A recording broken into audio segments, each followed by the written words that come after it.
Hey, Mike here. I just wanted to let you know that you can listen to Dark Poutine early and ad-free on Amazon Music, included with Prime. You're about to listen to a historical episode of Dark Poutine. After episode 149, you will find Scott is no longer with the show. In an effort to maintain continuity and offer listeners as many episodes as possible, we are leaving the episodes in which he co-hosted intact. Thank you.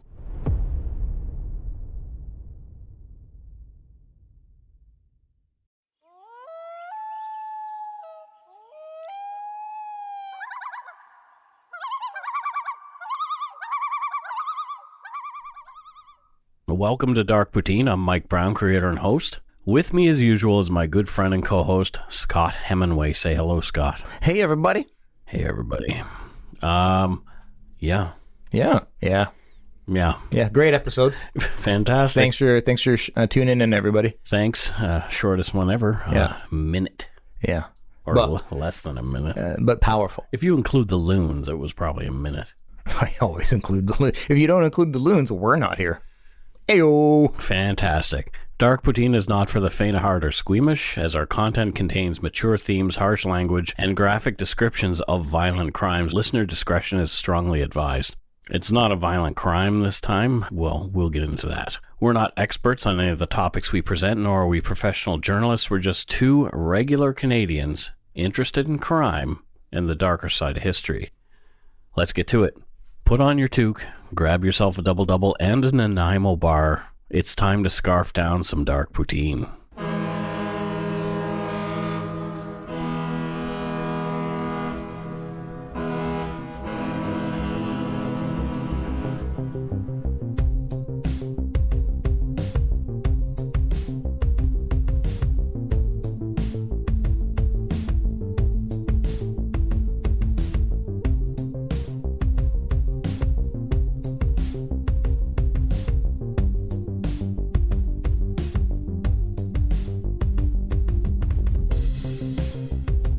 We're back with episode 39 of Dark Poutine. Thanks to our regular subscribers and welcome to our new listeners. We appreciate that you're filling your ears with our Dark Poutine. Oh, we're over the moon. We're over the moon. There, that was not what I was going to say, but it was much better. You were going to say ecstatic. I think I was going to say that, and then I'm like, I think I say that a lot, so I was trying to find and scramble for something else in my little pea brain. We're chuffed. I don't know what chuffed means. It means excited. Yeah. Oh, then we're hella chuffed. There you go. This week, we're staying in Nova Scotia for this episode. Not actually, like we're not there. No, but what happened took place there. Correct. And it's about a disaster rather than a crime. So another Nova Scotian disaster. I guess the only disasters in Canada happen in Nova Scotia. I hadn't thought about that, but... Yeah, because we did the Halifax explosion, and now, well, actually, we did the slides, which took place in BC and Alberta. Yeah, but if you're looking at the scale of, like, fatalities, if you look at the... Yeah, Nova Scotia is kind of the winner. It's the hotbed. Yeah. If you're somebody who works in aviation or has a family member that does, or you have a real fear of flying, this may not be the episode for you. Yeah, absolutely. At 10:31 p.m. Atlantic time on September 2nd, 1998, SwissAir Flight 111, a 7-year-old McDonnell Douglas MD-11 on its way to Geneva, Switzerland from New York, crashed into the ocean 5 nautical miles, that's 8 kilometers, southwest of Peggy's Cove.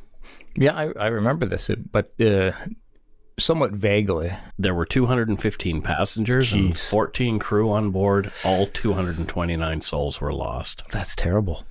It is not fun. No. Numerous friends and families lost loved ones in the tragedy as well. First responders, investigators, air traffic controllers, airline officials, and residents of the small Nova Scotia communities on the South Shore were traumatized by an event that 20 years later is still fresh in some of their minds. Yeah, and not this case, but I remember watching a PBS documentary on the Lockerbie bombing, and the whole program was a family member. I think it was his brother who was on there, and he just tried to pursue into it. And I bring it up because you can really see the powerful impact it has on the family members and friends of these poor victims. Right. So you've got 200 and 30, how many was it? 229. 229 poor souls, but the impact of that is so immense. It's quite tragic. Carol, my wife, and I even had our own close brush with this particular event, and we'll share more about that later. Just after 8 p.m. Eastern Daylight Time at JFK Airport, just outside New York City, the flight crew, Captain Urs Zimmerman and co-pilot Stephen Lowe, entered the cockpit of Flight 111. They were there to begin their pre-flight checks for what should have been a routine red-eye flight to Geneva, Switzerland. They were both experienced pilots. Zimmerman, the captain, he was 49 and father of 3.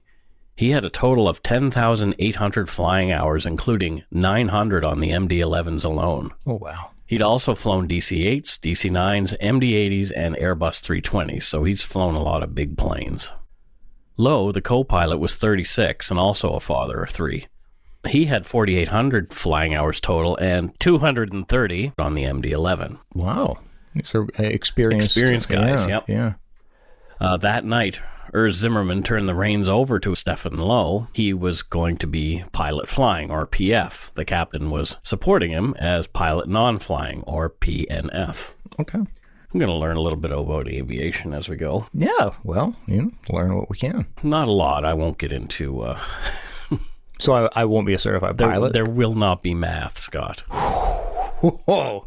Lucky you. Thank God. So Lowe was responsible for the actual control of the aircraft, and Zimmerman was to handle the navigation and radio traffic. Zimmerman was turning 50 years old the next day, and his family were waiting for him at home. They'd made reservations at their favorite restaurant for the evening. Renee Oberhansley was the head of the flight crew, as SwissAir calls the position maitre de cabine, or maitre d' kind of thing.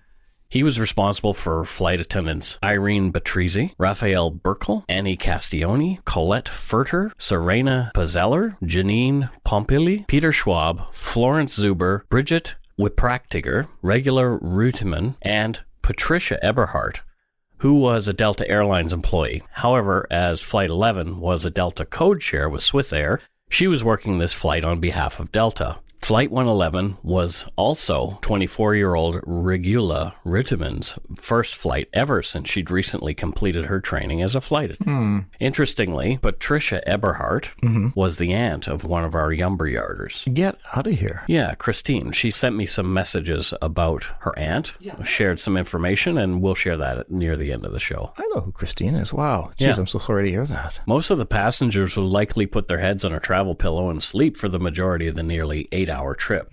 Yeah. Almost a full night's sleep for those who can sleep on a plane. I can't. I have trouble sleeping on planes. I can. You can. Well, I mean, I used to commute, we used to commute like 3 hours a day. I got used to sleep on a wobbly train, so I have no problems on a plane. Flight 111 was used heavily by the United Nations employees as a bus between responsibilities in New York and their homes in Europe. Oh, okay.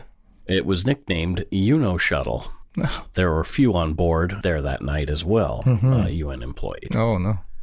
The passengers on the plane that night were from Afghanistan, Canada, Morocco, China, France, Germany, Greece, India, Iran, the US, Israel, Italy, Mexico, Russia, Saudi Arabia, the former Yugoslavia, and Switzerland. Oh, wow. So the impact of this was quite spread. It's global. Yeah. Over half of those on board, 136, had U.S. citizenship, including the Delta crew member, Patricia Eberhardt.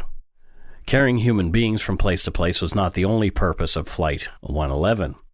According to Stephen Kimber's book, Flight 111, The Tragedy of the SwissAir Crash, he says, quote, in addition to passengers' personal luggage, the plane was being filled with more than 14 metric tons of freight, from textiles to spare parts for automobiles, 440 kilograms of mail, and hundreds of kilograms and millions of dollars worth of art, diamonds, watches, jewels, gold, currency, and artworks. Wow, that's quite the storage. It is very interesting. Yeah. Perhaps surprisingly, a version of Picasso's Le Peintre, valued at $2.2 million Canadian, wasn't specifically packaged for shipping. It was simply inside a wooden frame and stowed with the rest of the general cargo.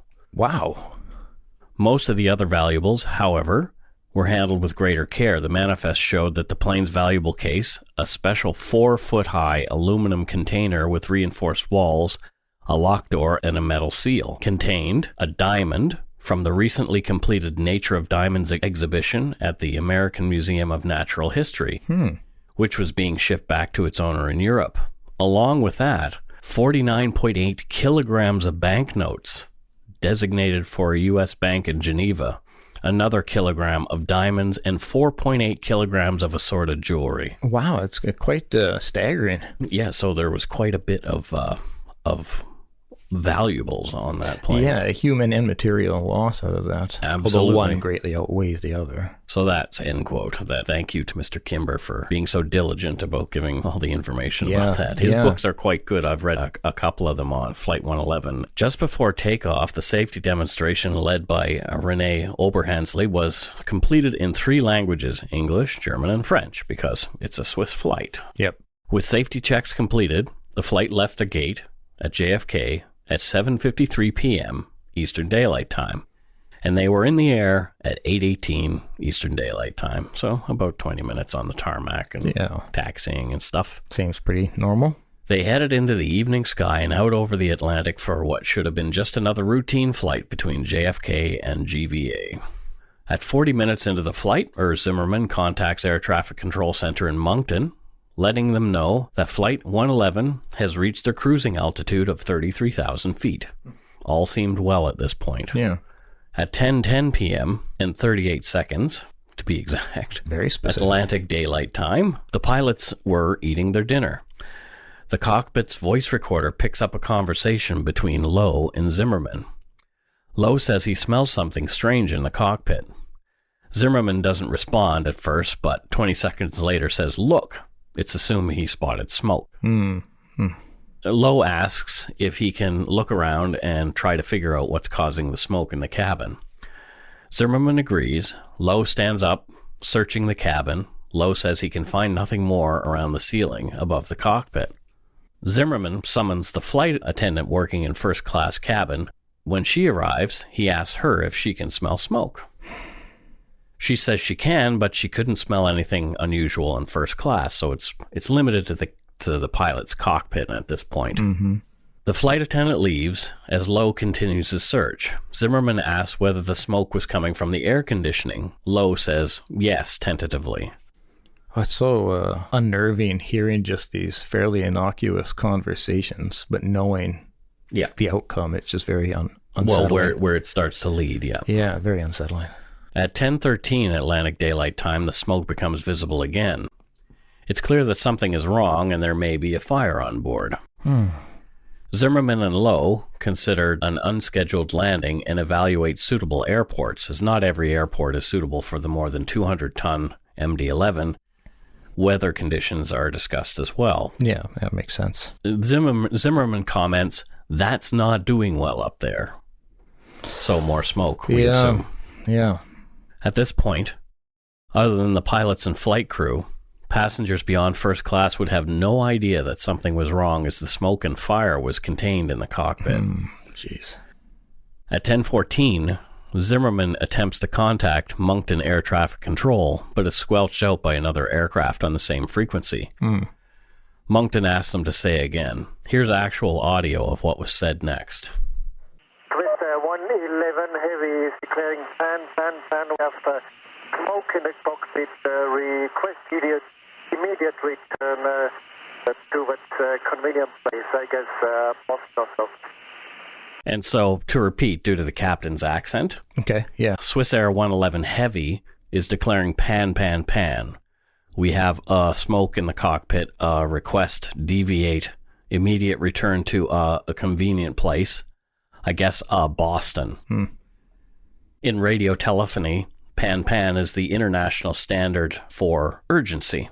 Oh, okay. It's used when a situation is urgent, but not yet considered life-threatening. So, pre-SOS. Yeah, well, pre-Mayday. Yeah. Mayday is the call that indicates imminent loss of life or control of the vessel or craft. Yes. Zimmerman calls the flight heavy, indicating they have just taken off or are carrying over a certain amount of weight, typically in fuel. and may not be able to land safely without lightening the load, especially at smaller airports. Yeah, that makes sense, yeah. It's quickly determined through discussion with air traffic control that Halifax is a better bet for landing, as Boston is 300 miles behind them and Halifax is 20 to 30 minutes away. Okay, yeah. The pilots put on their oxygen masks as smoke begins to fill the cabin. Oh, boy. Lowe takes control of the aircraft again. They turn toward Halifax and begin descending as air traffic control in Halifax takes over. At 10:20 p.m., the flight crew announced to the passengers that they should prepare for unscheduled landing in Halifax in 20 to 25 minutes. Pilots wanted to descend quickly as the smoke was thickening and was impairing their visibility. Zimmerman and Lowe discussed dumping fuel over the ocean to make for a safer landing. The pair agreed this would be best.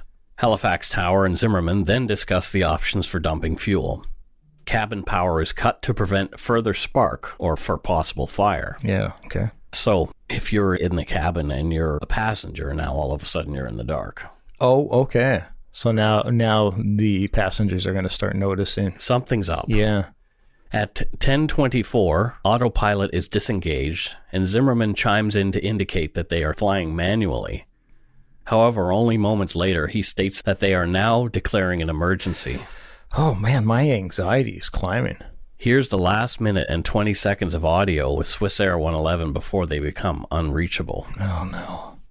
SwissAir 111, at the time we must fly manually. Are we clear to fly between 11,000 and 9,000 feet? SwissAir 111, you can block between 5,000 and 12,000 if you wish.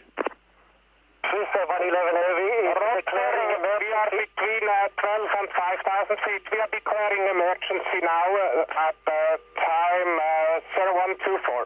Roger. 11 Heavy, we starting dump now. We have to land immediate. SwissAir 111, just a couple of miles. I'll be right with you.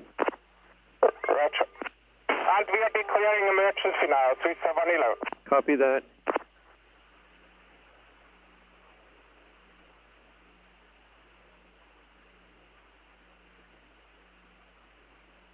SwissAir 111, you're cleared to commence your fuel dump on that track and advise me when the dump is complete.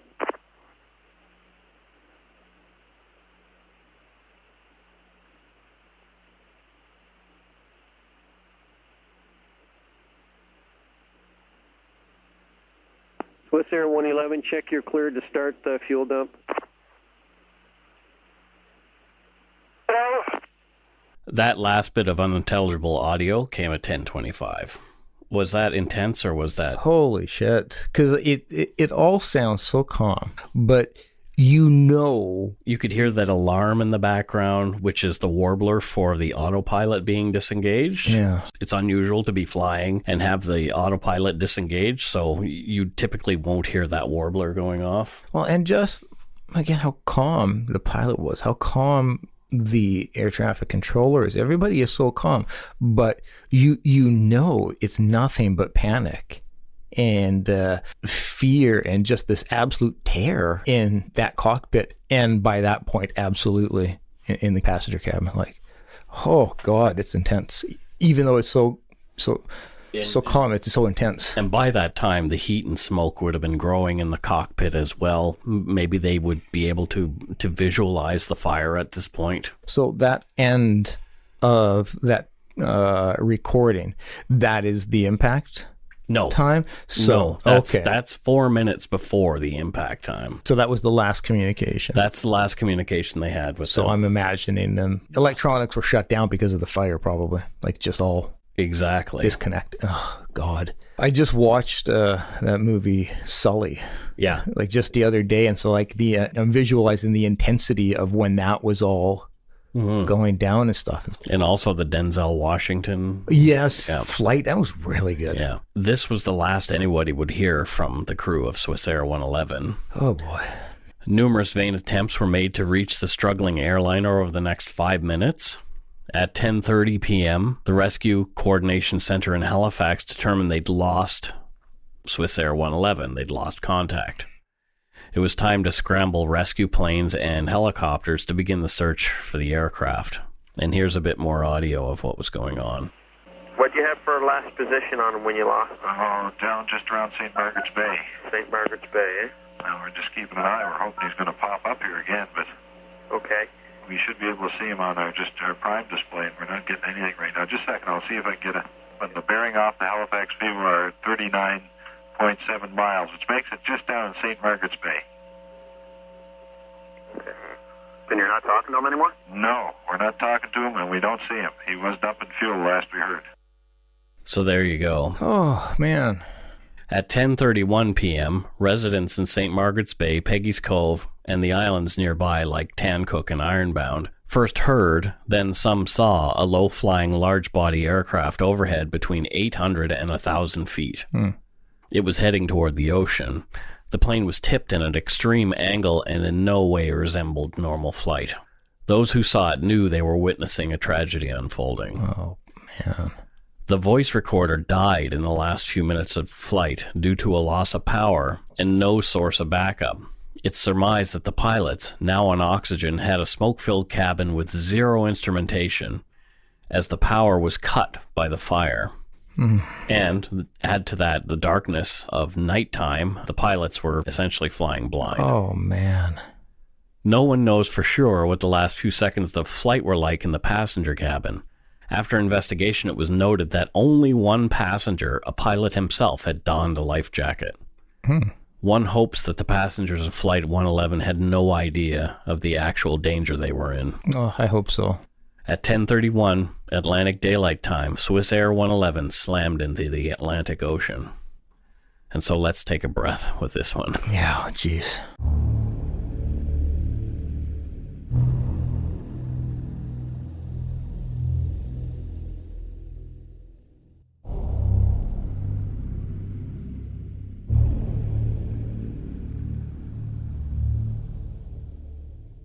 Jet fighter pilots are trained to withstand between 6G and 9G. These are G-forces like 1 gravitational. Yeah. The average untrained civilian will likely lose consciousness at 7 Gs. According to the later report from the Canadian Transportation Safety Board, SwissAir 111 hit the water with a force of 350 Gs, meaning everybody on board would have died instantly from a combination of G-force and deceleration injury. Jeez. Well, I would imagine, so if you lose consciousness at 7 Gs, I would imagine everybody's lost consciousness before impact. Well, the impact happens at 350 Gs. But I'm imagining beforehand, like before it's hitting there, it's got to be above 9 Gs. I don't know. I would imagine.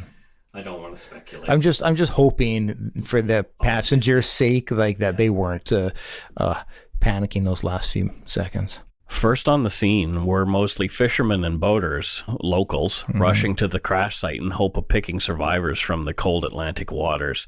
A lot of people described hearing like a thunderous boom, Really? and their Yeah? houses shaking when the plane hit the water.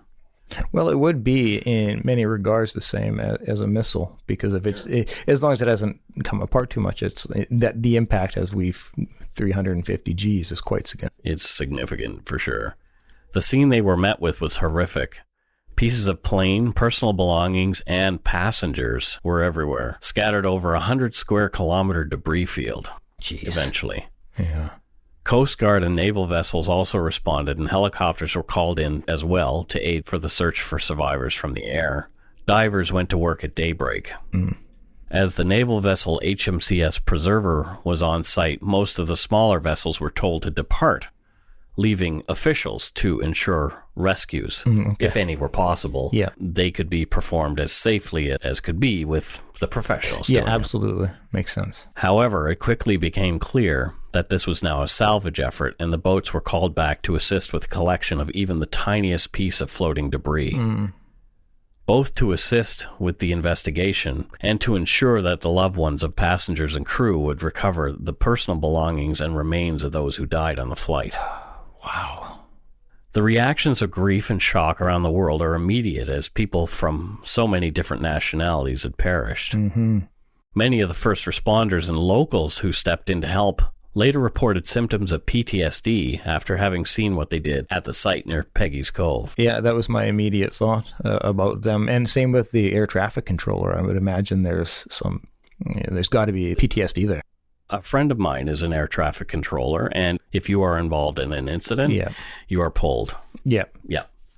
And it's not because they think you're at fault. It's because, well, they still have to investigate, but it's also because for your sanity. Yeah. I don't think it's possible to be a part of something like that and come away undamaged. No.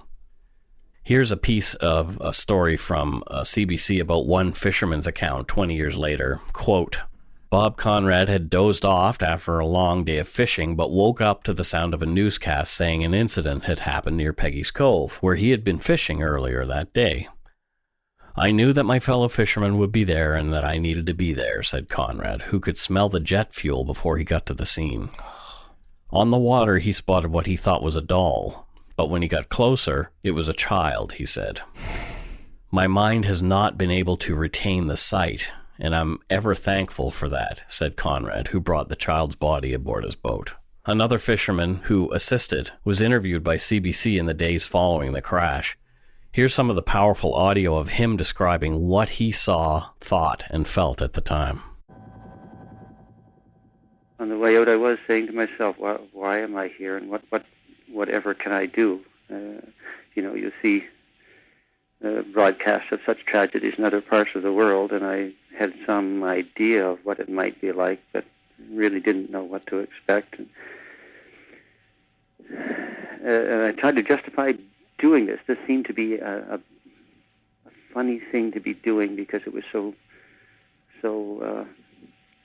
tragic. And I found myself saying, as a fellow human being, if I can just find one person and give them the dignity of being near them in death, because I had concluded that no one could survive what had happened out there. As I neared the accident scene, I could hear my fellow fishermen talking with the preserver and being instructed as to what to do. And that's one thing I was very, very pleased and proud of, is the professionalism of the people who are conducting that search and rescue activity, both the volunteers and the professional people. It was done as it ought to be done, and very effectively, but it was just dealing with such a massive destruction. It was hard to deal with, but we knew that there were only basics that we could provide, and that is scan the seas that we knew and report what we found, and hopefully find a survivor. That was the ultimate reason for being there. This is important. To view the absolute destruction that had taken place, the disintegration, the impact must have been incredible. And so you just moved gingerly about, watching the other craft and scanning the water to see what possible assistance you could give or recover in terms of the victims. Shit. So there you have an eyewitness account of what the crash site actually looked like. And I like that he refrained from getting into too much detail. I've read some other things that get into a lot of detail. If that's what you're looking for, I'm not going to get into it much here. I don't think it helps our story at all. It's not integral to the story. And I've heard from other crashes, bombings and whatnot, and some details from stuff like that, and it's not needed here. According to a Global TV article, approximately 2,800 people were involved in the recovery, and some 200 divers ventured 55 meters below the ocean surface in search of human remains and parts of the aircraft. Wow. Many of the remains were mere pieces that would have to be identified through dental records, DNA, fingerprinting, and other means. Jeez. Yeah. Dr. John Butt, Nova Scotia's medical examiner, was hit particularly hard. Oh, I imagine. He headed up a group consisting of RCMP officers, pathologists, dental experts, radiologists, DNA experts, and more, who were tasked with sifting through the 15,000 body parts that were recovered at the crash site and ensuring that they got to the families they belonged to. Wow. It's incredible work and work that needs to be done, and these guys are champions for doing it, but man, how difficult must that be? Judith Buckley, a dental assistant with the Canadian Armed Forces, later wrote a book about her PTSD recovery after being involved in IDing the many partial remains of victims of Flight 111. From her book, Eye of the Storm, and I warn you, this is pretty graphic. A partial torso was recovered, and my assignment was to assist in removing the dental remains still attached. As I approached the door to the room, my heart sank, and the pit of my stomach filled with horror. I was dazed and stood in shock. I can still barely recall the disfigurement of the head, but I do recall seeing body hair, and then it hit me. This is a real person. These are not movie props. I shut off at that instant. I waited as they cut the small amount of the remaining jaws, and then I held out my hand as a piece was handed to me to begin the x-raying process. I became an emotional zombie. End quote. Oh, God. So this is, what she had to do day after day. Yeah. And this is what those people had to endure day after day to make sure that the victims were properly identified and their remains were properly dealt with. Yeah, and this is exactly the impact of disasters. You have the victims, the ones who were on the plane, but the spread of the people impacted by it is incredible, and we don't often think about them. No. The investigation kicked into high gear as well. They wanted to recover as much of the plane as possible, but many of the large pieces lay scattered under over 50 meters of water, making recovery pretty arduous. Mm-hmm. The flight data recorder, or black box, was not found initially. Extra help was required. As our last mission, the HMCS Okanagan, a naval submarine on her way to be scrapped, lent her sonar to finding the flight data recorder and other crucial parts of the plane. The cockpit voice recorder was found 55 meters underwater. Investigators went right to work analyzing the tapes and were disappointed to find the crucial last few minutes were not there, as we mentioned previously. On September 9th, 1998, a service took place for the 229 passengers at Indian Harbor near Peggy's Cove. Many of the family members of the victims had been flown in by SwissAir for the event. This is where my wife Carol and I have personal memories of the tragedy. We'd been married on August 29th, 1998, 3 days before the plane crash, in my hometown in Bridgewater, only 40 minutes down the road from Peggy's Cove. At the time of the crash, we were in Charlottetown, PEI, but we were immediately taken in with the story that was all over the news. Yeah, I bet. When we arrived at Halifax Airport preparing to take our flight back home to Vancouver, we noticed news crews from all over, like CNN, doing their live feeds from the airport. We checked in and went to our terminal, and the Nova Scotia Premier, Russell McClellan, was standing there at our terminal. As we looked around, we noticed there were priests, ministers, rabbis, imams, nuns, and other well-dressed folks holding bags of stuffed animals. A few moments later, we saw a jet with the SwissAir symbol pull up to the gate we were about to leave from. A couple of minutes pass as they make sure the gate's secure, and we see people emerging from the flight looking stunned. And they're greeted by the premier and these ministers and other support staff that are there, and little kids are being given these stuffed animals and all that kind of stuff. These were the families of the victims of the crash being brought in to go to Peggy's Cove and participate in this memorial. Oh, my heart. The usual bustle of the terminal, obviously came to a standstill. It was dead quiet in there. I bet. And I remember thinking how quiet it was and looking at the bewildered faces of these kids who were way too young to understand the loss of a parent or loved one. Oh, good God. Yeah. So this was our experience. So right around our wedding anniversary, we always kind of think about that. I bet. Yeah, that would be a memory to stick with you. For sure. In an interview, Dr. John Butt, the medical examiner, gave to Global TV around the 20-year anniversary just last week, he talks about having to break some bad news to these people at a private information meeting. Here's some audio of that interview. I mean, the first contact that I had with families was on the Friday evening of that week. And then we got on the stage and we were faced with this group of relatives of about, the audience must have been about 600 people in the room. And then everybody had a piece to say, and I was the last person, and I honestly I can tell you that at the time that I stood up, I didn't know what I was going to say because I only had one thing to say. So I said it. And that was, I'm sorry to tell you that you will never see any of your loved ones again. And that was a very heavy-duty piece of information. And the strength of the people in the room was actually remarkable because there were maybe 3-4 people who cried out audibly, but the rest of them were just in silence. So there you have Dr. Butts. Wow. One thing I'm noticing in all of the interviews is you can just hear how somber their voices. Like they have a certain amount of reverence around. Yeah. You can hear it. Oh, wow. All told, 1,370 DNA samples were processed. 228 profiles were completed. Apparently, there was one full body that was still able to be visually identified, and that was only one. It wasn't until the middle of December, 3.5 months later, that at least some of the remains from each of the passengers had been ID'd.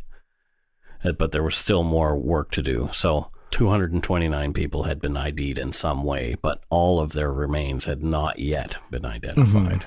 So, wow. Yep. Speculations about pilot error were rampant for a while.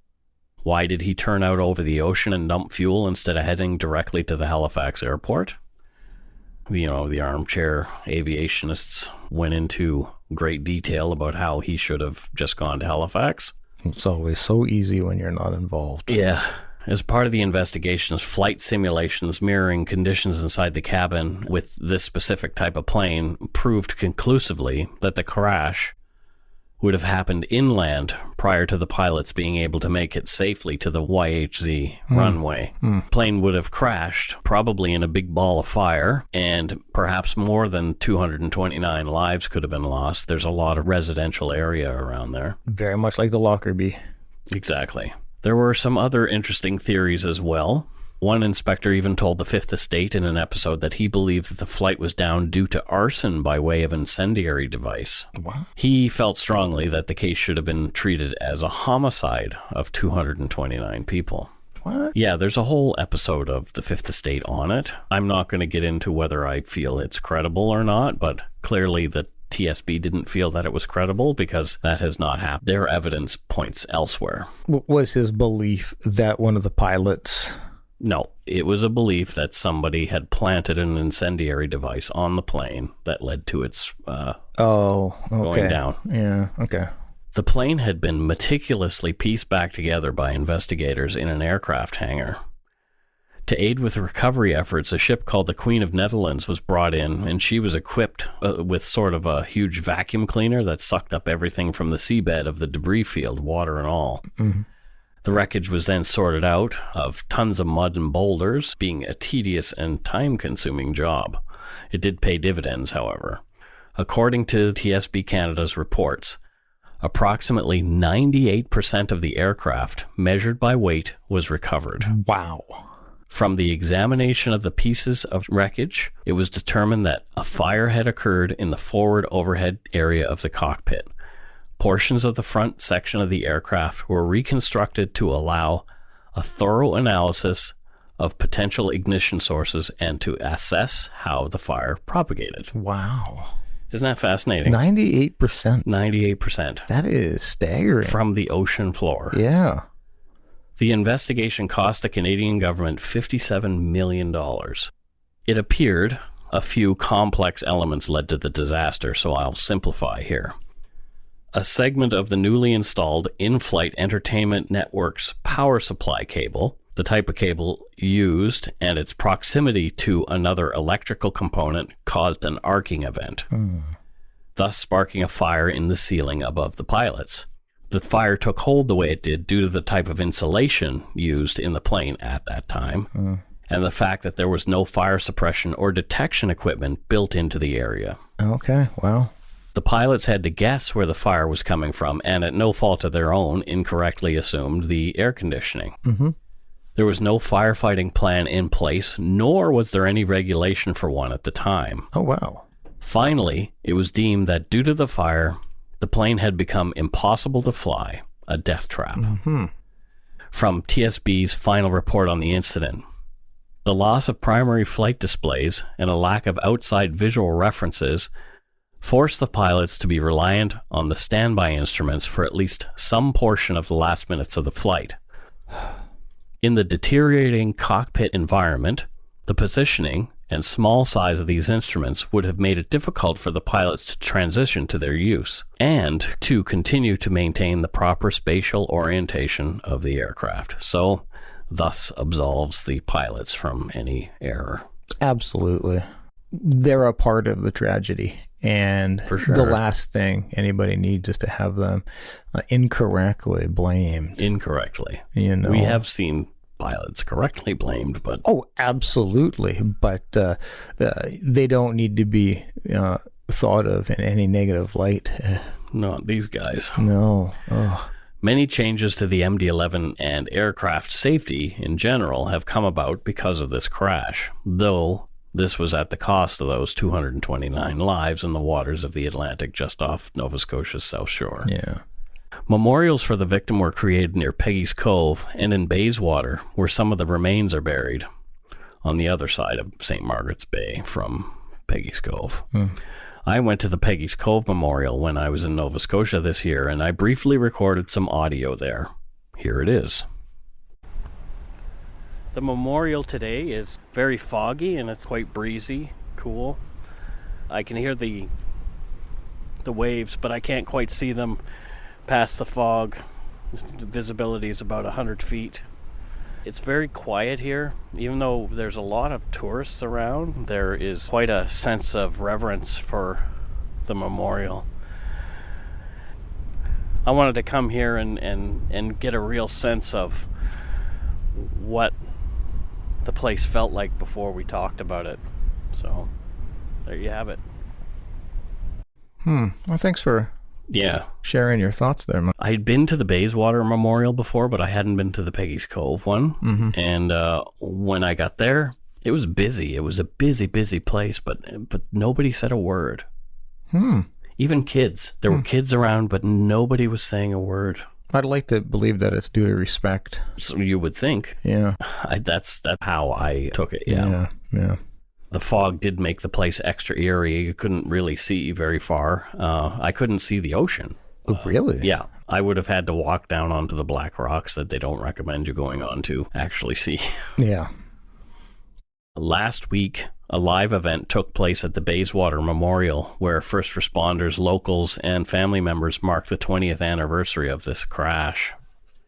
Stephen Thompson, a man whose father died in the crash, attended the memorial. He said, "He was my best friend. Still to this day, whenever I come back or think about it, it brings back memories of that night.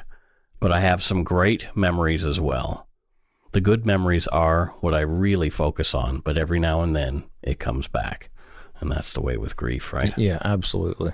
Interestingly, the over 5 kilos of diamonds and jewels, the Picasso painting, the millions of dollars worth of art and 50 kilos in cash haven't been accounted for. As treasure hunting is illegal in Nova Scotia, I don't know if it will ever turn up publicly, but it was not recovered in the recovery efforts.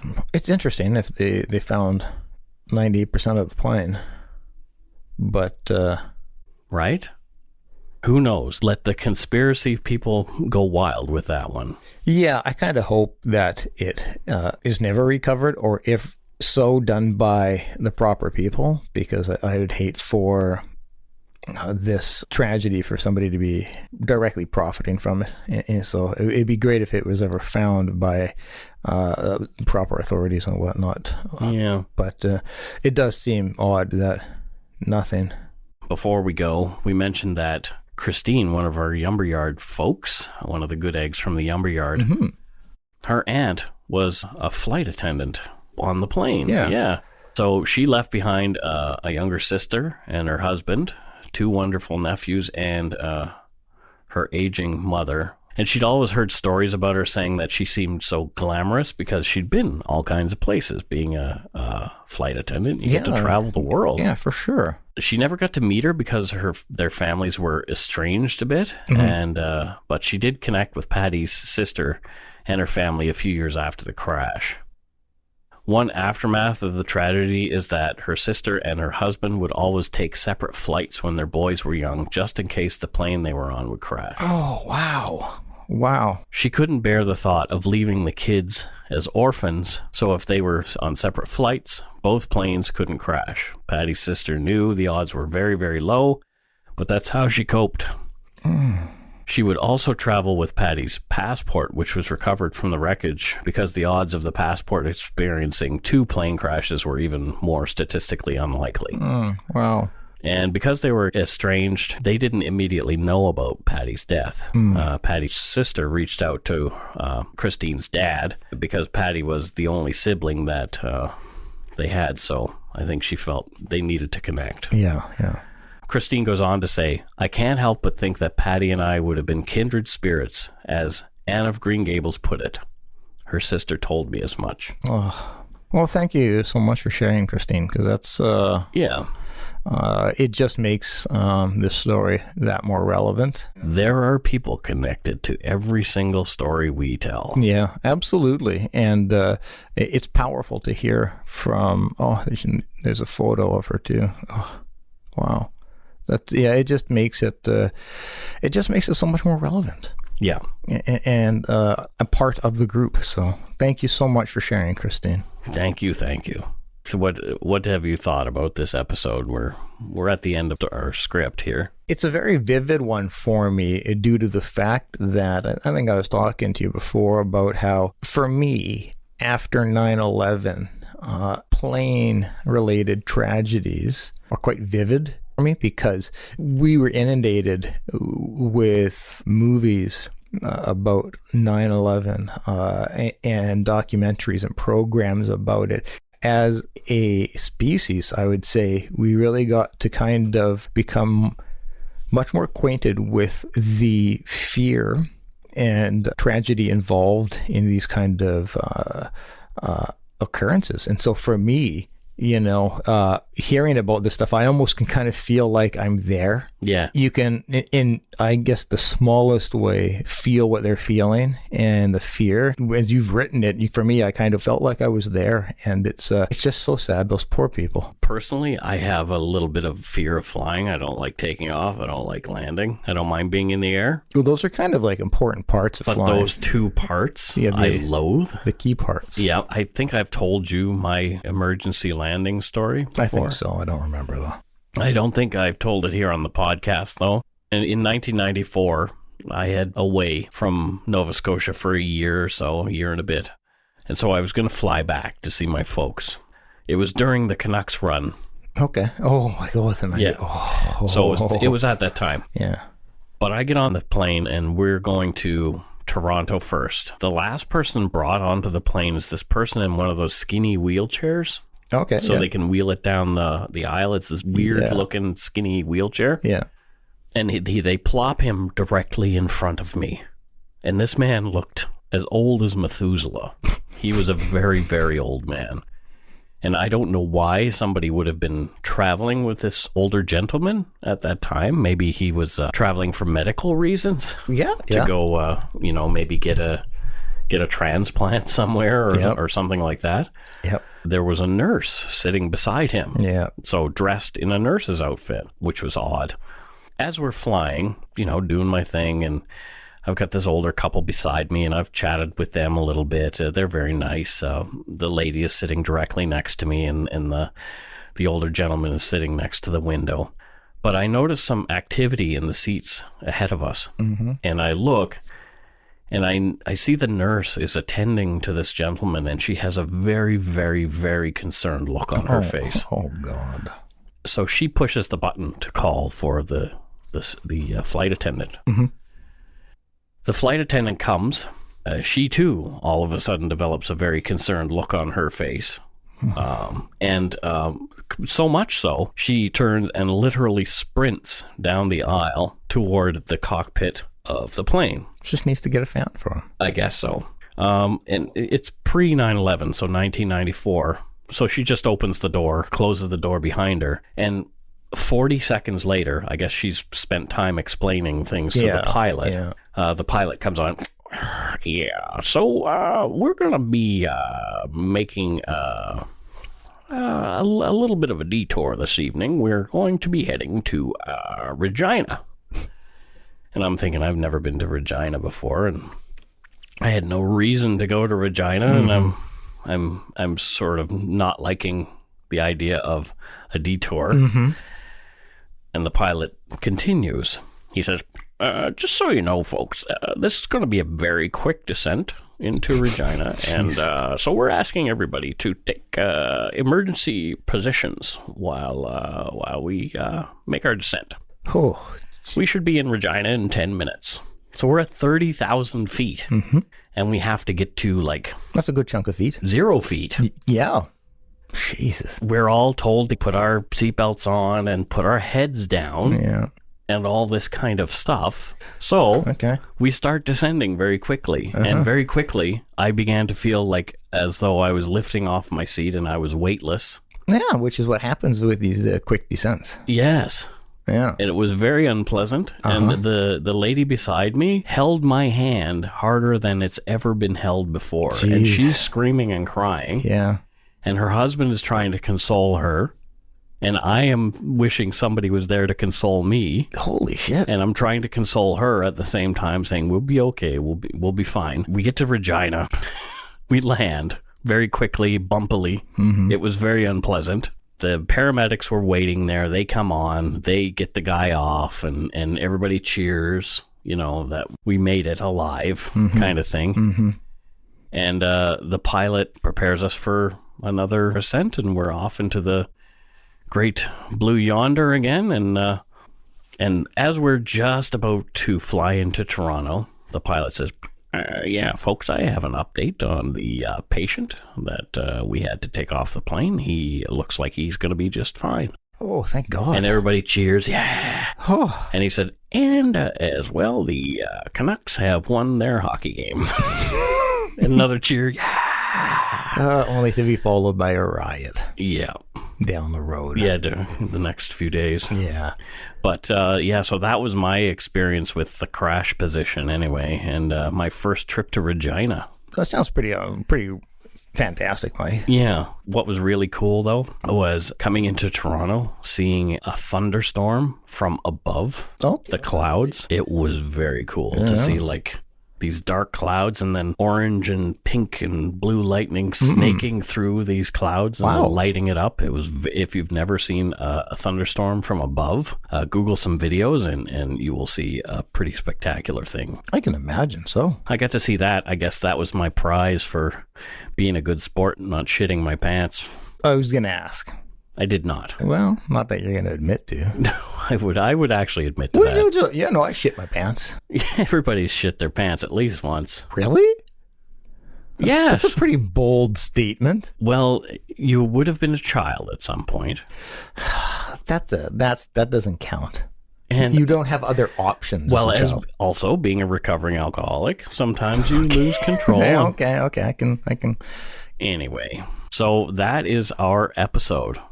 First, before we go, we would like to thank our new patrons, and I'm ready with them this year, or this week. Also this year. This week. Yeah. Fuck. This decade. Yeah, so one of our Yumberyard good eggs, Stephen Martin from Reedville, North Carolina. Reedsville, North Carolina. Thanks, Stephen. Thanks, Stephen. Jerry Kennett from Ottawa, Ontario. Jody Peterson from Hamley Bridge in South Australia, also one of our newer Yumberyarders. Welcome. Carol Murray from Chicago, California. I had to look that up. Well, because I didn't know there was such a place. Yeah. Well, there's a Canada in Texas. And there's an Ontario somewhere in the States as well. Yeah, I was watching... And New Brunswick and New Jersey. And watching some true crime show, and it was taking place in Canada, Texas, and it was every time they'd like... we're driving around in Canada, and I'm picturing, it's a pretty big place in Canada, but... Yeah. Anyways. And speaking of Texas, thank you to Ivan from Garland, Texas, for his support. Well, thank you. Thanks so much for your pledges. We really appreciate it. If you want to donate to us, you can do so at patreon.com/darkpoutine. Or send us some donut money via PayPal at our email address, darkpoutinepodcast@gmail.com. Check out our website, www.darkpoutine.com, for show notes and other cool stuff. Follow us on Facebook, Twitter, and Instagram. Just search for Dark Poutine and tell your friends, because that is working pretty well. Yes, it is. Please do. Especially fun is our closed Facebook group, The Umber Yard. We are way over 800 now. Yeah. Which is fantastic. The activity is great. The activity is great. I am starting to lose track of people. Oh, I can't keep track of all the posts. I wake up every day to like 50 notifications, which for me is quite unusual. Yeah, because nobody likes you. Well, that just... You know I don't mean that. That's just... I like you, Scott. That's just a shot to the old heart there, Mikey. Right, Nick. It's like I squared you one. It doesn't really matter if you like me or not. You're stuck with me. Fair enough. You can subscribe to us on your favorite podcast directory like iTunes Podcasts, Google Play, Stitcher, TuneIn, or Spotify. So that's it for this week's Dark Poutine. It is. We'll be back next week for episode 40. Woo! Whoa. Woo! Holy smokes. That's 10 less than 50, Mike. That's 10 less than 50, but we're coming up on 50. Holy shit. I know, right? Wow. Yeah, we're coming up on the 1-year anniversary. Yep. 2 months away. Halloween. Yep. We'll do something special for Halloween. Yeah. So, all right, folks, as we say usually, don't forget to be a good egg and not a bad apple. Bye-bye, everyone. Bye-bye.